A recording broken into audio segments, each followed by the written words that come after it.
La taghdab, jangan selalu marah. Tapi jangan dihilangkan marah. Digunakan kalau sesuai kondisinya. Sesuai dengan kondisinya.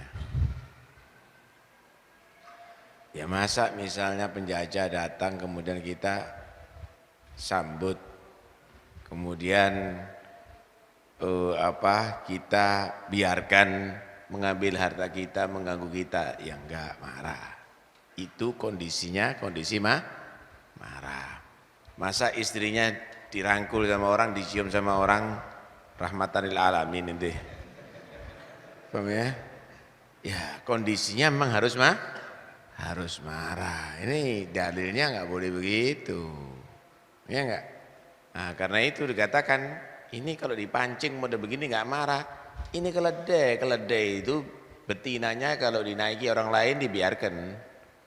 Ini keledai ini masukkan kandang orang ini nih. Kasih rumput. Nah, karena itu marah itu juga diperlukan, tapi pada kondisi yang tepat, saat yang tepat digunakan. Loh, Nabi itu ketika dicaci Nabi memaafkan, hanya Nabi. Saya mau tanya, kalau ada nempeleng orang lain, boleh kamu memaafkan? Kamu tidak boleh memaafkan. Loh, orang yang ditempeleng memaafkan, itu hanya dia, ya sudah. Paham ya? Orang lain dicuri hartanya, kamu yang memaafkan, bisa? Nggak bisa. Nabi dicaci, nggak boleh kita memaafkan, bukan hanya kita. Loh, tapi Nabi memaafkan, itu hanya Nabi. Kalau Nabi memaafkan ya sudah, kita diam. Tapi sekarang kalau ada orang mencaci Nabi, nggak ada berhak ada yang memaafkan, harus kita adili. Harus kita adili. Kenapa? Karena bukan haknya kita. Lek kon diidoni, kamu maafkan, tidak apa-apa, bagus. Duitnya kamu diambil, sepeda kamu dicolong sama orang, udah saya maafkan, tidak apa-apa. So, sepedanya orang dicolong, saya maafkan, enaknya. Lah inilah kebodohan yang begini, ini nggak boleh diputer-puter kepada masyarakat. Seakan-akan ayat ini adalah menafikan satu keadilan, tidak melindungi hak jadinya. Tidak melindungi hak jadinya. Baik. Kemudian kalau sudah orang terus-menerus marah, ini namanya emosional ini. Singgung marah. Ini marah. Ini marah. Ini pesan Nabi, la taghdab, jangan suka marah gini. Hilang akal nanti. Manusia itu punya akal, hilang akalnya. Kadang-kadang anaknya dihajar habis. Padahal yang cintai akhirnya nyesel, anaknya sakit. Apalagi masuk rumah sakit sampai mati. Hilang akal. Kadang-kadang istrinya dicaci-caci. Babi. Ntar lagi dirangkul. Rangkul babi dong. Hilang akal. Atau seorang istri kepada suami misalnya, kucing, lah tidur sama kucing kalau malam itu, hilang akal kalau emosi, nggak terkontrol, ngomongnya bagaimana, perbuatannya bagaimana, kadang-kadang kaca dipecah, piring melayang, hilang akal, seperti orang bodoh, seperti orang gila, hilang akal. Kemudian hilang ketampanan, kecantikan. Orang cantik itu kalau marah welek. Orang tampan kalau marah jelek. Kalau nggak percaya futun. Welek wis. Jelek. Mulutnya sampai kadang-kadang keluar busanya. Matanya yang asalnya sayu mendelik-mendelik. Ototnya, paham ya? Wow, rambutnya ruwek-ruwek, jelek sudah kalau orang marah itu. Karena itu Cepet-cepet ente kalau mau marah ngeliatin kaca. Waduh, wis elek tambah elek iki. Sing ganteng iso dadi elek ya. Masya Allah. Terus gimana ya caranya kita menghilangkan amarah tadi itu? Tadi ada titip. Kalau marahnya berdiri, maksudnya buat lunggu, ngeles, duduk aja tenang. Kalau ketika duduk, buat tidur. Jangan marah, duduk, berdiri itu aran. Tambah lagi. Kecuali kalau kamu itu berdirinya meninggalkan. Paham ya? Nah itu akhirnya terus begitu jadinya. Enggak usah diladenin. Justru yang hebat itu bukan emosi kemudian diladenin, tapi hebat itu emosi ditahan. Oh ya apa kau itu? Kau dicaci, kau difitnah, kau di situ. Biar. Kalau ada orang mencaci kamu misalnya, anjing, kamu anjing. Dah ono anjing. Berarti orang ini kena halu ini. Paham ya? Kecuali kalau ente merasa anjing. Kalau kamu merasa anjing, ya sudah, nganjing kok dibilang anjing ya sama aja. Tapi kalau ente merasa manusia dibilang anjing, orang ini katarak, buta, atau orang halu, ya sudah, biarkan. Ada apa kamu marah? Paham ya? Karena itu enggak usah diladeni. Enggak usah diladeni. Dan orang yang tidak meladeni, orang-orang yang mancing emosi, itulah orang yang hebat. Enggak akan jatuh martabatnya. Semakin diangkat derajatnya oleh Allah Subhanahu wa ta'ala. Karena itu kalau ketemu orang model begitu, itu kesempatan bagi kamu untuk bisa melatih nafsu kamu. Kalau perlu kamu cari orang-orang model begitu nanti, kumpulkan. Nah, terpengaruh enggak kamu? Enggak. Wah hebat kamu, hebat. Orang kalau enggak ada yang nyaci Pak, enggak kelihatan hebatnya. Nah, orang kalau enggak ada yang nyaci enggak kelihatan hebatnya. Kalau semakin banyak orang yang mencaci kamu, berarti semakin hebat kamu. Iling-ilingan. Kalau kamu itu tidak berbuat salah. Kecuali kalau kamu berbuat salah, maling, dicaci sana ini, hebat ini maling. Ya bukan. Iya bukan kalau model begitu. Paham ya? Nah, karena itu penting sekali untuk bisa mengendalikan emosi. Mengendalikan emosi. Ya jangan terlalu adem.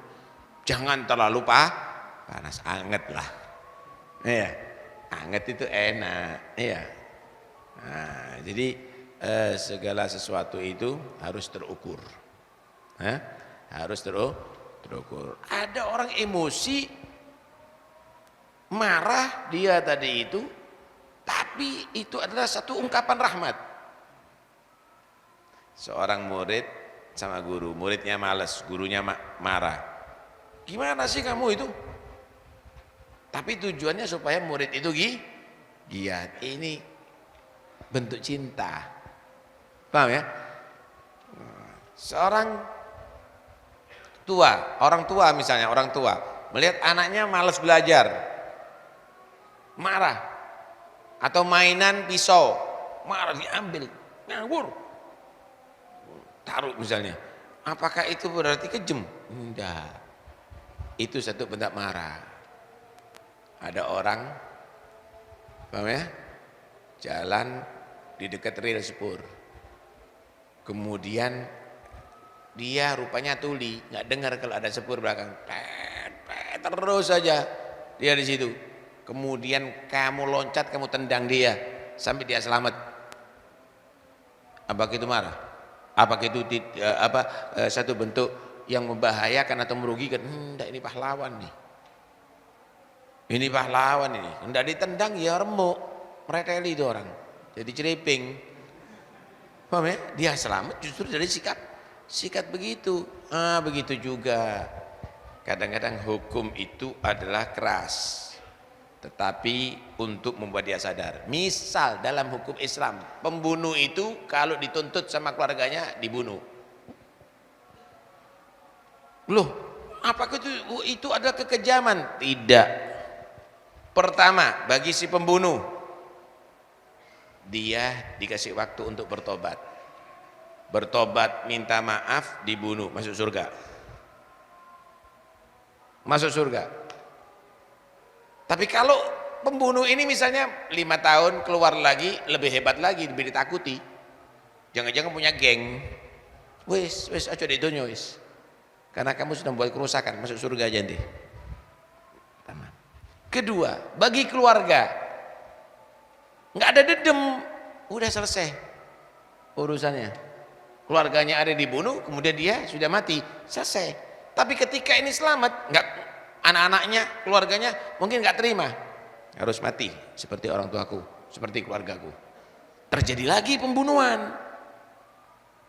Bagi yang lainnya, yang sok jago, jadi seperti itu aja. Jadi hebat, punya geng, punya pengikut. Lah, sebenarnya ini adalah hukum yang Allah atur untuk membuat semuanya dalam keadaan baik, sekalipun pembunuhnya. Kenapa? Pembunuh itu husnul khotimah, masuk surga. Kan begitu. Jadi jangan kita tafsiri menurut saya kamu yang harus nurut Allah. Kok Allah menurut kamu? Itu yang harus diterapkan. Begitu artinya yang harus berpikir positif dalam hukum yang datang dalam agama. Begitu. Mencuri, dipotong tangannya kalau ada tuntutan daripada yang dicuri. Kalau memaafkan ya sudah. Atau saya dibayar, diakorkan. Tapi kalau ada penuntutan, potong tangannya. Dipotong tangannya. Loh, itu kan gimana nih buat orang cacat zahir, tapi setelah itu akhlaknya baik dia. Pertama, bagi yang mencuri, supaya ingat terus, ini loh, orang kalau mencuri bisa kehilangan tangan. Selamat kamu kehilangan tangan, tidak kehilangan agama. Tuh lihat pencuri-pencuri sekarang, tangannya utuh, mencuri lagi. Iya enggak? Walaupun dia di penjara, ya enggak? Ini satu gambaran. Jadi saya gambarkan ini supaya orang tidak sampai dengan dalil rahmatan lil alamin, kemudian seakan-akan agama ini enggak ngajarkan rahmat gitu loh. Kedua, maling-maling yang lainnya ketakutan. Loh, kodong saya. Bisa bahaya, bisa seperti itu keadaan. Akhirnya maling-malingnya tobat. Satu kurban dia jadi baik setelah dia dikurbankan dengannya, dan membuat yang lainnya selamat tangannya dan dia jadi baik. Kemudian yang lainnya aman. Kenapa? Pencuri-pencuri sudah banyak yang tobat, aman. Sekarang mau sholat Jumat itu sepeda motor itu kadang-kadang bansarnya sholat juga, hansipnya sholat juga, juru parkirnya sholat juga, malingnya sholat juga. Setelah itu pura-pura batal, nyolong. Kenapa? Nggak dipotong tangannya ini. Kalau dipotong tangannya nggak iso wis. Apa dah ilok sudah. Karena itu jangan seudon dengan hukumnya Allah. Itu nggak benar. Itu pengaruh iman. Dan ini bukan mengajarkan emosi, tapi ini adalah yang sudah persis waktunya sesuai dengan kondisinya, maka harus ada ketegasan. Mudah-mudahan insyaallah kita semuanya menjadi orang-orang yang bisa mengendalikan diri. Amin ya rabbal alamin.